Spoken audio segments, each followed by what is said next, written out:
Hello, I'm Mass, and this is another Conquest Battle Report. So, this is going to be the last game of Horse Lord before Adepticon.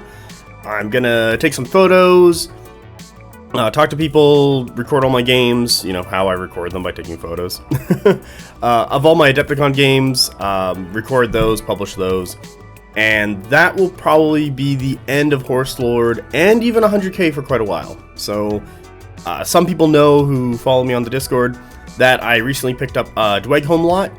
I'm going to paint those guys up, and I'm going to play Dweghome for a while. So why for the change? Well, there's a couple reasons. First off, I've played a lot of the same thing over and over again. I've done a lot of videos on a variety of different things at 100k. Don't get me wrong, I love 100k. It's, you know, first faction, first love. But I want to, try other things. Dweghome, so the big reason for why Dweghome is, 1, I've always liked dwarves. 2, I got them super cheap. 3, I got everything in the faction except for like an ironclad drake and 2 boxes of initiates, so I can just go buy those on my own and then I'm faction complete. So yeah, it's a lot of stuff. I'm really glad to get it, and also it provides you guys, the viewers, different battle reports. I'm not sure everyone wants to watch 100k for the rest of their lives, as sometimes it's like people will recommend me to other people saying, hey, you go watch BonkTable if you want to learn about 100k, and that's fine. Don't get me wrong, it's kind of what I know and what I play. I don't get a ton of games in compared to other players, and so making these battle reports, analyzing my play really helps me grow as a player who has limited playtime. But with that, let's get into the list, talk about my opponent who's playing Nords, and get into the battle report. So here we are, last bit of Horse Lord. This is the Adepticon version. And we got a Mounted Noble Lord, Warlord, Speed of Horse. He's got a Lorien Lance, what gives him Brutal Impact 3. It's not represented here, but it's Brutal Impact +1 on the Lorien Lance. And he gets to reroll his impact attacks. Sweet. Mounted Squires, we got 2 units of those guys. They are veterans with the Court Palatine, so they go from Clash 2 to 3, and they're always inspired. They have a Standard Bearer. Sweet. 2 units of Household Knights, which are Standard Bearers. They're just running around being objective chuds, getting in the way. Pirate Commander of Sealed Temple. He's also my second Warlord with the First Blessing. He's got 2 units of Order of the Sealed Temple, no banners, they're just MSUs. They're really great running around, getting into flanks, being annoying. They have a high enough clash to do some work. Defense 3 of the Shield is really annoying, Resolve 4 is really annoying. Like, they have a really good solid stat line for defense. They have lived sometimes longer than they should. They have died sometimes a little faster than they should. But they're a very good unit, and Fluid Formation is a fantastic rule to get places and do things. Lastly, I have my 2/5 blocks of Order of the Ashen Dawn to anchor the list. Bless, Cleave 1, Fearless, Impact 3, 6 attack, 6 wounds, Resolve 5, Defense 4. Like, this is just a meaty, beefy unit, and there's 2 of them, so you really don't want to mess around with these guys. So, I'm not going to go super deep into these guys. Like, I've played them a ton. If you want more, I don't know, go check out another battle report. So, I talk about in more detail. The big thing, though, I'm just going to talk while I slow roll my rules, so just pause the video at any time. The big thing, though, is you want to kind of get all your cavalry on the table. You only have 8 regiments, so you want to be careful about where you put things and losing stuff too early. You do tend to outpace other lists just through sheer speed because you have a bunch of horses, so you are quite quicker. But you want to make sure that if you're hitting someone, you have a follow-up, and that you're not losing stuff too fast. There's not a huge amount of activations, but because you're faster, you tend to get the alpha, you tend to hit your opponent first, and tend to kill stuff before they get a chance to hit back and like lock you down. You'll see in this game how I get a bunch of horses on the table before I even commit to my opponent doing damage. So with that, we're going to go to my opponent's list. Here's my opponent's list. I called it close enough.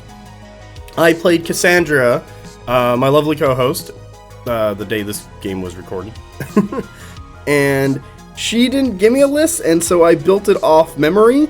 A lot of it was really just, I don't know how to say it, like just kind of troops, not a huge ton of special abilities. I just remember her saying like, oh, everything's in Dragon, if you can take Dragon for an aspect. Rune of Fate and Rune of Shielding on the Volva. There's 10 points left over. Someone might have a banner. I'm not 100% sure. I know I was talking to Cass about it during the game, and she had minis with banners, but they didn't have banners, so it was like, okay, whatever. I'm not overly concerned at all about it, but I don't know, maybe Cass will comment, probably not, and tell me what was the actual last 10 points. So we got a Jarl Warlord for the Supremacy of Opportunists, and, oh, what is it? You could score with lights. She has a female dragon. She's a female dragon, my god. Probably has one of those too. Who knows what Cassandra does in her free time. But she has a female Jarl under dragon. She's got a unit of raiders, unit of bear sharks, unit of ogre. Bear sharks being a heavy to come in and kind of close out as a heavy hitter. Really nice in the list. Ogre as a medium coming in and just cleave 2 and people to death. Really good, like him a lot. Raiders running around, Raiders just running around. Jarl's going to be with the Raiders trying to score some stuff early.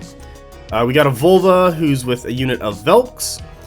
Velks are blessed. They have a shield. She has the Rune of Fate and the Rune of Shielding. So Shielding gives Bastion to the unit. So they go from defense 2 to 3 of the shield to 4. Rune of Fate gives Tenacious. So they ignore 1 failed defense roll. So that will basically reduce damage to by a 2 because you don't take the defense roll and you don't take the resolve because the defense passed. This, I don't know, Volva and Velks is kind of like the premium anvil in Nords. Cass and I were talking about her list at one point, and she was trying to go like Nords Hedgehog that you saw in 100k. It doesn't work super well with Nords because their anvils are not that great compared to 100Ks. Like the Valkyries do good anviling.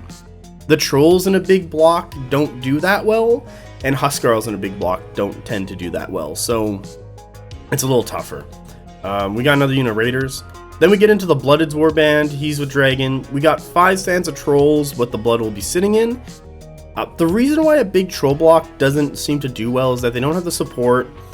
They do have 6 wounds, but they are also defense 2, and that it's not tanky enough to really be a defensive block. Like, you can take a lot of punch. If someone has cleave 1 or cleave 2 even, you're down to evasion 1. That's not a huge amount. If you get broken at any point, your regeneration 6 goes away. MSU Trolls is really good just because they can hunt other MSUs. A big block of Trolls just seems to be wasted points, and Cass and I talked about that, and that's kind of what we came as a conclusion. You'll see in this game how I deal with these Trolls, and how they kind of just fall apart, sadly. Oblivious is nice on their Resolve 3, but it's their defenses out. They're just taking too much damage, and they're regenerating not enough when they're a big brick. And when you see a big brick, you're just going to put something that can kill the brick towards it. While if you see an MSU, you're kind of like, okay, well, I got to deal with this MSU at some point, but I have other things I need to deal with, so it might sneak through, is kind of what I find with Trolls. Next thing we got, Bocho. As a non-Nords player, fuck this unit. As a Nords player, pretty fucking good. That's all you got to know. You will see Cassandra, so as Cassandra and I have been playing, she is very good at bringing her bow chosen up because they are light, and then pulling them back and keeping them safe and allowing them to shoot through the entirety of the game. It's very rare that I get to kill her bow chosen early. She doesn't bring them out to die. She walks them up. She'll wait. She'll get her other regiments in position. She'll get her anvils moving forward. She'll get her chaff moving forward, and then she'll support with the bow chosen, making it very hard for me to get to them. And they will do consistent work through the rest of the game. And if they're always shooting, they're always doing work. Fuck, it's annoying. I will just be completely just say it what it is. This is a very good unit. Is it on the expensive side? Yes, at 210 points. But is it very good at Barrage 5, range 14, precise shot? That is 16 hits from the leader at range 14. At volley 3, you could take aim to 4 if they're within 14. It's fantastic. Fenris Beastback, super great scorers. They can run around and get into flanks of people really easy. Fluid formation is really good on them. They don't have that great of defensive stat. They are evasion 2 and resolve 2 with 4 wounds, so they can usually go down, but they're more there to just run around, score points, get into flank, kill stuff. Fantastic unit. Stalkers, I also hate Stalkers. The reason why I hate Stalkers is they are volley 3, so they just hit more often, and I'm just coming from 100k and not having very good volley. Like, I believe the volley on everything except for like Imperial Ranger Corps is 2. Hunter Cadre didn't get to 3 if you veterans them for like a bunch of points. Everyone is Barrage 3, looking for some Barrage 4s, Parabellum, just saying. So Stalkers, I really like Stalkers. Yeah, they're 160, but they do some good stuff early on. Like they can harass and pink away at other lights. They're good for that. Bow Chosen are kind of your premium shooters, while Stalkers they're still good. Even at 160, like they're very good for 160. Also, sometimes they live because of that evasion 2, and it's super annoying. I'm gonna slow roll these rules, and I'll just kind of talk about the little chat I had with Cassandra kind of before and after we played about her list. So you can pause the video at any time if you want to read a specific rule, but I'm just gonna talk about her list. So she took the idea of Hedgehog from 100k, wanted to apply it to Nords. This is what she did. She's got that big block of Velks. She's got a big block of Trolls. We kind of found that big block of Trolls isn't that great just because they don't have support, they don't have cleave, they're not really doing enough damage and having enough survivability to take a hit and then do damage back. So that was kind of something that fell apart. She's got enough stuff running around, but we're really thinking like she could take the Trolls down 2 stands and put those points elsewhere to be more effective. The Velkbrock is still good. You kind of have to dedicate 2 things towards it to kill it. Like Ashen Dawn, it has Blessed. It's going to be like defense 4 from the front if they activate first. Usually Cassandra activates it first to make sure it's defense 4. And so you're going to have to hit it with 2 things, but if it's being supported from the side from something else like Raiders covering the flank, it's really hard to get in. Ogre and Bear Shark's really good at that cleave too, to just start killing stuff. So there's a lot of nice things going on in this list. Let's go to the scenario and I'll talk about that. So today's scenario, we played head to head. We have a friendly objective right over here. We have an enemy objective right over here. And we have a neutral objective right over here. For scoring, you get 3 points for that neutral objective. You get 4 points if you're scoring your opponent's objective. You get 2 VPs for killing the enemy warlord, 2 for killing an enemy character, and 2 for killing every regiment. So this is a kill point scenario. However, it tends to play out where both players will make a beeline towards this 9-incher. They're going to start deploying stuff here first right away, because if you don't get there first and start scoring it, you're going to be behind. If you don't put work towards it, you're going to be behind. And if your opponent is trying to be sneaky and let's say go for the opposite side first, it doesn't really do well because it's such a longer distance than the 9-incher that your opponent will see it coming and then can deploy proper defense to cover their zone, to stall you out there while scoring and locking down this 9-inch zone. So what tends to happen is players will start deploying stuff towards the 9 and start battling for it, and eventually what I've seen happens is that there kind of hits a critical mass of just stuff over here of like people, I don't know, there's like 4 regiments for each player kind of fighting over that zone. They got another like 3 regiments left, and then players will start deploying stuff this way, like, you know, they'll start going for their opponent's other side because it's not as well defended. Maybe they can like sneak in and take something. That's what I tend to find happen. There's usually a big brawl over that 9-inch zone, and then someone tries to get sneaky and take the 6-inch zone from their opponent.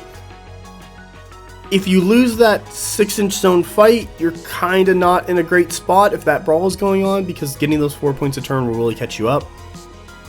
Another thing I gotta talk about the scenario, and it's been confirmed by the Parabellum developers, is that you can only score once for the Warlord, so 100k is no longer penalized for running 2 Warlords. Head-to-head and Melee did not have the updated Warlord text on the scenarios compared to all the other scenarios in the tournament packet.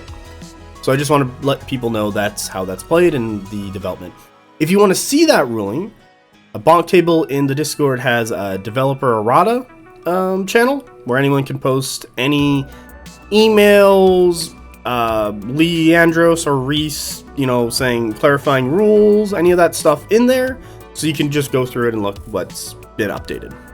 One of them is that in these scenarios, you don't get a score. I know for quite a while I was playing that you could, and I just, you know, tried to keep my characters alive because that's how it was written. So how, I don't know, how am I supposed to know until someone tells me?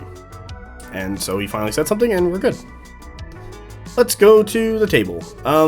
Terrain, due to the terrain changes, I'm really fine with terrain because you can throw terrain in the zones. They just can't cover the middle. All right, let's go there. Here is the table, I think. Yep, this looks like a table. In red, my friendly zone. In blue, my opponent zone. In green, the neutral zone. Okay, cool. So, things going on. We got a size 4 garrison that no one uses, and it's just kind of in the way. We have 2 size 3 obstructions that are kind of hanging out here. And then we have obscuring and perilous terrain. Here, here, and lastly here. So, let's talk about perilous. People should know what obscuring is. It's just half shots if you're shooting through it, or if you're shooting something that is in it. If you are in it and shooting out, you're fine for shooting. So, perilous. Fuck this rule. The reason why I'm like, fuck this rule is because you will see in this game where the trees do more damage to Ashen Dawn than anything my opponent was capable. Well, sorry. I don't want to say anything my opponent was capable, but during this game, the trees really screw horses over. So what happens with Perilous is that for every stand that marches or charges through the terrain, you roll a d6. On a 4, 5, and 6, you take a wound. If you are cavalry or a chariot model, you take 2 wounds. You can see where this is going for a guy who plays an entire horse army. If you're Nords, you will only take a wound rounded up. So if you take 2 wounds, you'll take half rounded up. So if you take 2 wounds, you only take 1. If you take 1 wound, you'll still take 1. If you take 3 wounds, you will take 1 or 2. Because half, 1.5, 2. You'll take 2 wounds. Take 4, you take 2. There we go. So that's how that works. So Nords and Perilous, not as awful versus other factions. Perilous is on these pieces of terrain. We tend to like to keep the terrain that is the same, similar to all the rest of the pieces on the table. So it's not like, I'll just circle it in purple. This is obscuring Perilous. This is like dangerous and hindering. This is obscuring, obstructing. Just to make it really easy on everyone, so we don't have to like think about it too much. We just know what the terrain is. So let's talk about this table a little bit. There's a lane right here. I'm just gonna do it in red, but it's pretty tight due to the garrison and this rock. I'll do orange, garrison, rock, and on top of that, the perilous terrain over in that other zone. It's pretty tight fit, but you can do it. You can get there. You'll take a bit of damage. Okay, cool. Then we got this lane right here. This one's not too bad because you can kind of like go this way. You can go that way. It's not there to affect the tables, but it's a flank that can be used on either side for each of the objectives. So I like it. And then we got this last fight right here for the 9-inch zone, what has 2 things of perilous on either side. So players are going to have to watch out for that one a lot because it does suck, and you will see I will have to put some F's in chat for what happens to some Ashen Dawn. Hint, hint. Alright, let's go get to turn 1. Here's turn 1. I get both my mounted squires onto the table. I run them up about 15 inches, and I wheel the ones on the left a little bit. And the reason why I do this is because my opponent rolls. I don't know if they really roll. They brought on 2 units of raiders. So here we go. We just swap the blue raider with a Jarl. The Jarl of Whiterun. Bow chosen. That's terrible. Just put a B behind you. Bow chosen. And the stalkers. So my opponent got 4 regiments to my 2. I find Nords to be really easily gets a lot of regiments out. I find most of the time they have like flank and other abilities, or forward force I think is on the blooded. Like basically by turn 2, majority of Cassandra's army is going to be on the list, so that's going to be super fun. They got a ton of stuff. So why am I holding myself back? Because Mounted Scars can run up 19 inches. Well, I don't really need to get March, Charge, and Shot. Stalkers have Vanguard. I just don't need to just take damage right away. They have the gun advantage towards me. I will be looking to counteract that, and one of the easiest ways to counteract that is to simply get more of your stuff on the table for target saturation. And that's kind of what I'm doing. So I have no reason to commit just yet. I am threatening the 9-inch zone if my opponent wants to go for it. However, right now we're not really looking at our 6-inch zones. That's fine. They're too far away, and I'm just kind of holding back, looking at different threats. And that's really just turn 1.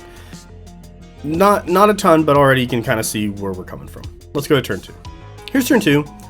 I get my 2 units of Sealed Temple, boop boop, and 1 unit of Halcyon.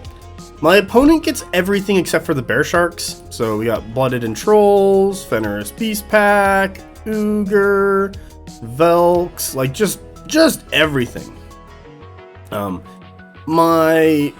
still not ready to engage my opponent yet. I still out-threat them. They're kind of bringing the range support up, and I'm just sitting on the outside of it. So right here, if the Bocho want to shoot my Mounted Squires, I'm just outside of their 14. I'm like 14.2 away. Same thing with the Stalkers. I'm like 16.2 away. Just kind of hanging out there. I have no reason to go in just yet. I am giving up 3 points here because the Jarl is scoring it. Not the end of the world. I want to wait until more stuff is on the table before I really go for it. I'm kind of fine with that. And giving them up board space is fine because they're gonna come forward. That's gonna allow me to charge in and start killing stuff because this is a low kill point scenario. A lot of the Nord regiments are pretty weak. The only thing that's really a good anvil is the Valkyries. The rest of it's gonna die pretty quickly to a lot of stuff. So I can hit them, do a bunch of damage, kill them, get my points, move on. My opponent immediately starts trying to zone me out. Like trolls are making a dash over here. You can kind of see it. So that's why I threw the Household Knights into the zone, protect it. Fenris Beast Pack here that I'm circling in blue. We talked about that. That's a misdeploy. They kind of get jammed up on the trolls. They couldn't really get past the garrison. Probably should have deployed elsewhere to be more effective and still help out. Stalkers are doing well enough. Trying to zone out the Mounted Squires. I'm just waiting. Raiders are coming forward. Raiders are protecting Ogre. That's a good thing. Bochosen are starting to threat. Run up the Jarl and the Raiders to start scoring that zone really good so that you can later wait into your Valkyries in there. So far, opponent's doing really well. Only thing that could be different is the Fenris Beast Pack positioning. And I am waiting, and I'm okay waiting. So let's go to turn 3. Here's turn 3. So things that happen, my Order of Sealed Temple Fluid Formation reform like so, getting around the perilous terrain, and then charging into the Raiders. So they charge, they go through a little bit. I think they take like 2 damage, that's it. I wipe out the Raiders, so that's Warlord for 2 points, Character for 2 points, and Regiment for 2 points. I just bump up to 6 right away. My opponent counterattacks by having the Bochosen unload into the Order of Sealed Temple, kills off 2 of them, 1 of them's left. Velks just charge in and occupy the space the Raiders were in, as you can see, and they're there just to kill off the Order of Sealed Temple later. Alright, that's fine. And we have, what is it, Bear Sharks coming up to support, because as you can see where the Order of Sealed Temple were, we have Ashen Dawn coming up. Well, I want to get the Ashen Dawn into that zone so that I can start scoring it and just beat back the rest of that, the Velk block and the Bochos and Bear Sharks. My other unit of Ashen Dawn and my last unit of Household Knights aren't on the table yet. That's okay. I still can position and try and bait my opponent forward. As you can see on the right here, My opponent has been moving through some of this perilous terrain. There's a bit of damage there, a bit of damage there, nothing too crazy. But they're being very conservative about their movement, because right now, the guy on the left here, the sealed temple, is broken. Velks are on the zone, so my opponent's going to score 3 points, so we're tied up. Not the end of the world. Still setting up for positioning, killing stuff off. Good for me, not good for me. You know, it's the game. My Mounted Squires just kind of move up. I was thinking that he was going to side charge with his bow chosen or something, and I was kind of looking at it. I don't really want Mounted Squires to go in there until they can get some work done. And I'm kind of fine with that. They can just sit there for now. They can, once the Ashen Dawn go in, the Mounted Squires can go in and do some stuff. In the middle of the table, Mounted Squires walk up a bit. Stalkers, I know, shoot into the Mounted Squires, and I make all my saves and they take no damage. Order Seal Temple walk up as well. I want this line of sight because I'm looking to maybe kill some more raiders, get some more guys into the Ogre, just start going through my opponent's stuff. Lastly, my Hellsoul Knights cover the lip of the zone right here, so that you have to kill the Hellsoul Knights to score it. And I can tell right away that my opponent's trolls are trying to beeline towards my Hellsoul Knights. That's really it for turn 3. We're tied up on points, and we're still positioning towards each other, but at some point we're going to start clashing and falling into each other, and we're going to see how that turns out. But I do have 2 more regiments that are going to come onto the table, while I know where everything my opponent has and where it's been deployed, so I can now pick a little better to counter deploy them. Let's go to turn 4 and see how that goes. Here's turn 4. So good things would happen. Let's start with those. Let's see here in the red. Okay, so order Seal Temple right here. They charge in, kill the raiders on the impacts, and then they just shift over a little bit, allowing the Mounted Squires, who are dead for some reason, to see the Ogre. They charge into the Ogre, impact, clash, kill an Ogre, put a bunch of wounds on the other one. Ogre, activate, kill Mounted Squires. Not the greatest. Fenrir's Beast Pack. Okay, so not Fenrir's Beast Pack. We have to get to those guys later. My opponent's trolls march charge into the Hellsoul Knights. They take a bunch more wounds through Perilous, lose a stand. Hellsoul Knights activate, clash, kill another stand. So they're down 2 of their 5 stands. That's not bad. And then the Fenrir's Beast Pack, who are way over here, just do a march charge into the side of the Sealed Temple to pin them down. Not the greatest. In response, I deploy the Ashen Dawn, or the second unit of Ashen Dawn here, to kind of deal with that middle zone. Stalkers, I believe, are shooting into Sealed Temple. You can kind of see the wounds right here. They just went boop, boop, boop, and that was it. So this is just a big old, to politely say it, clusterfuck. To counteract this, to help myself out, because the big issue I have is, as you can see, is that the Sealed Temple that was fighting the Velks is dead. The Ashen Dawn march charged into the Velks, and there's 2 stands dead. Well, I went through Perilous Terrain. I touched this Perilous Terrain with 3 or 4 stands, and I touched this Perilous Terrain with 1 stand. I had to roll 7 dice. 6 out of those 7 dice came up with 4+. That means it's 2 wounds per dice. And that means I took 12 wounds and lost 2 Ashen Dawn right off the bat. Cassandra told me I took in real life resolve damage. I had to sit down because it was like, oh, my heart, my soul. That really sucked. Oh my god.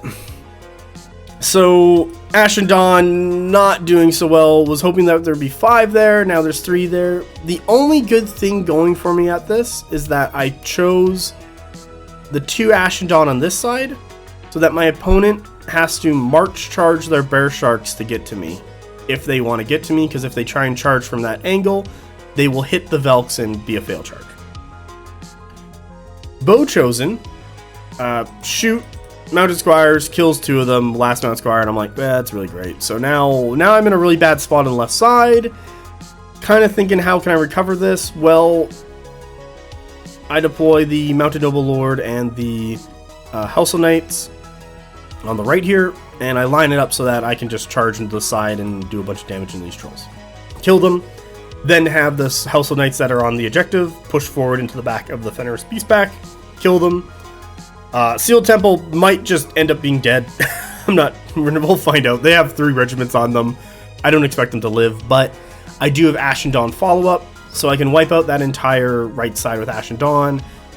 Hopefully my last 3 Ashen Dawn in the 9-inch zone can just hold out for as long as possible, so that I can swing the second block around, and then I can get one of these Household Knights into my opponent's zone to start scoring that, and I can put my Ashen Dawn in the middle into that 9-inch zone once I'm done clearing out. I'll use black. This side of the board.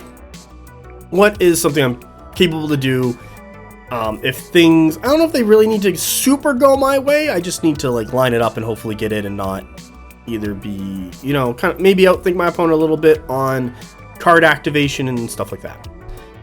So turn 4, kind of rough. I believe for scoring, no one scores because I have 3 stands. There are 3 stands. Sweet. Things that were killed, they killed Mount Squires and Sealed Temple. I killed Raiders. So I believe they're 2 points ahead of me right now. Let's go to turn 5 and see how that's going. Here's turn 5. Things do actually pretty well.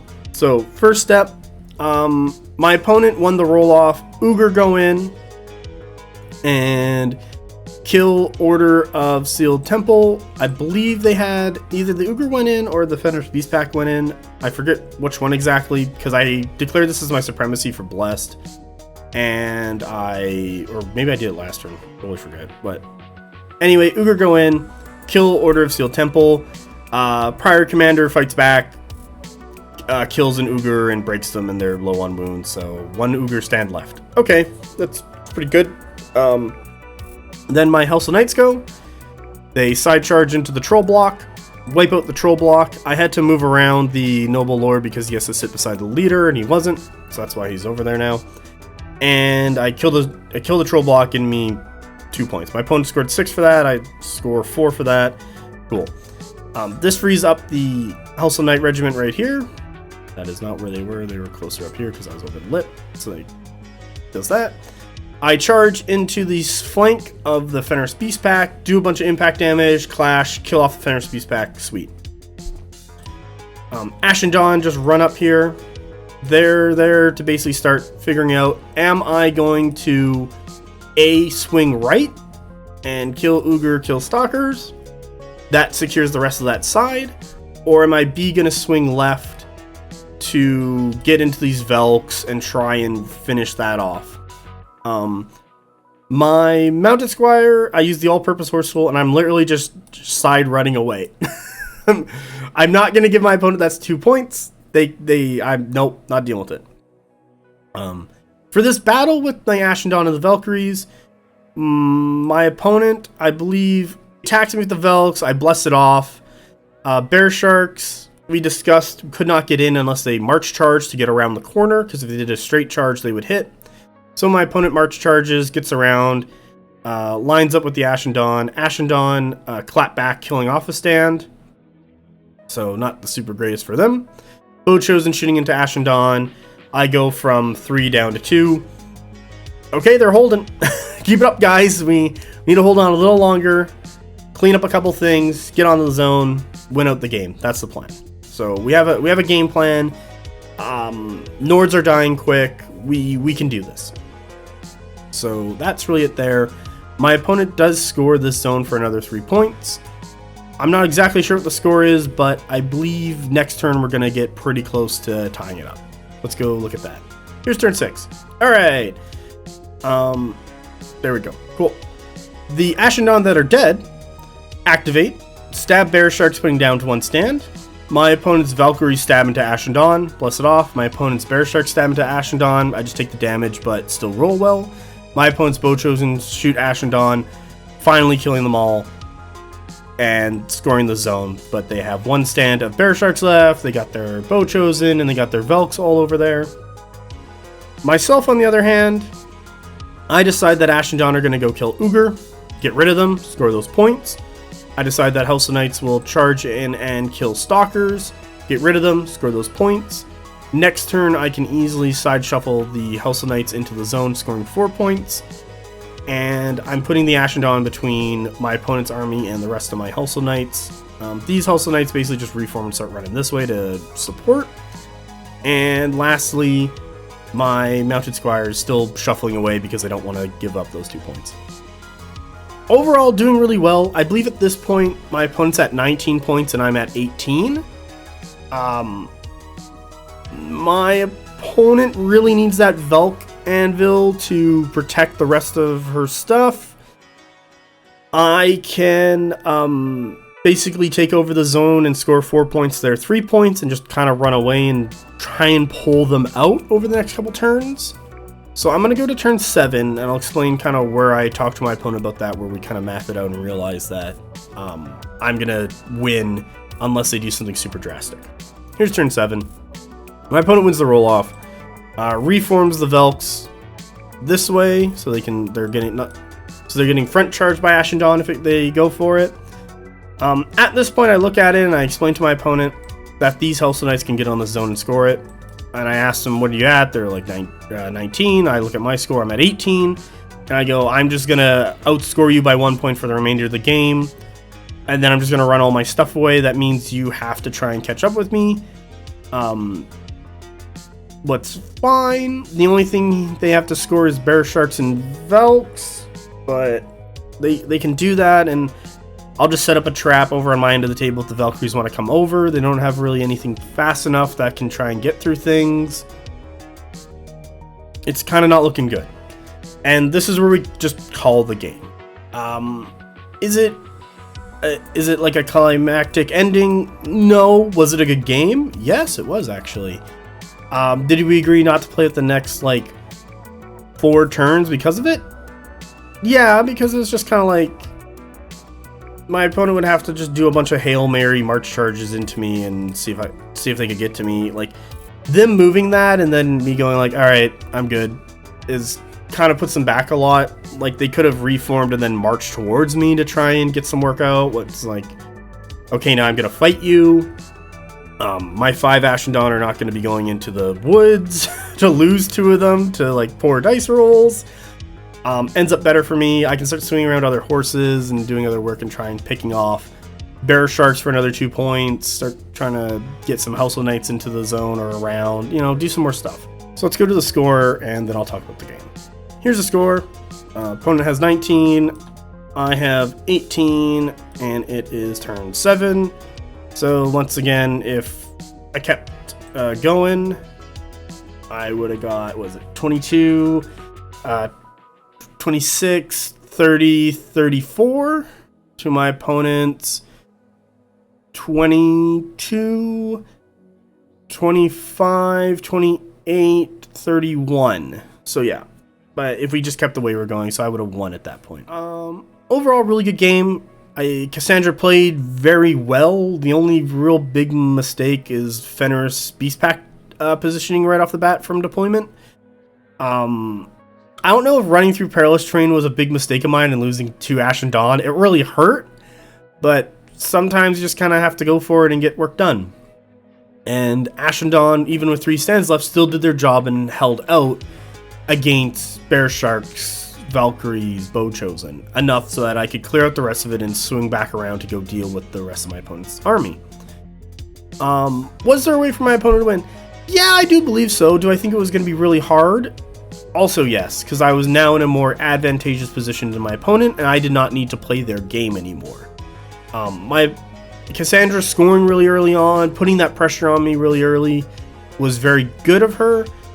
For myself, waiting until a bunch of my army was up on the table before I engaged was also really good on my end. You can kind of spend the first 3 turns moving around and positioning yourself in a really good spot, so that you don't have to have your opponent run into you and try and just take stuff really fast. A lot of times I see a lot of players just run stuff forward and it's not supported by anything else, so it just dies. And it's okay, well, you just ran that forward to die. You can't really do that if you expect to win. You gotta layer your threats, so make sure there's follow-up, make sure there's coverage if someone comes into you. So that's kind of how you want to do it. Overall, really good game. So with that, I just want to say thanks for watching. BonkTable has a Discord. It's in the description below if you want to join it.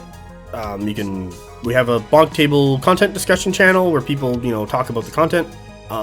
Good stuff happens there. Sometimes I even get like rules correction because, you know, even I make mistakes. And it's like, okay, thank you for letting me know. What's another one? Got a BonkTable podcast if you want to listen to the podcast. Our time of making latest episode is me doing a solo cast while I paint.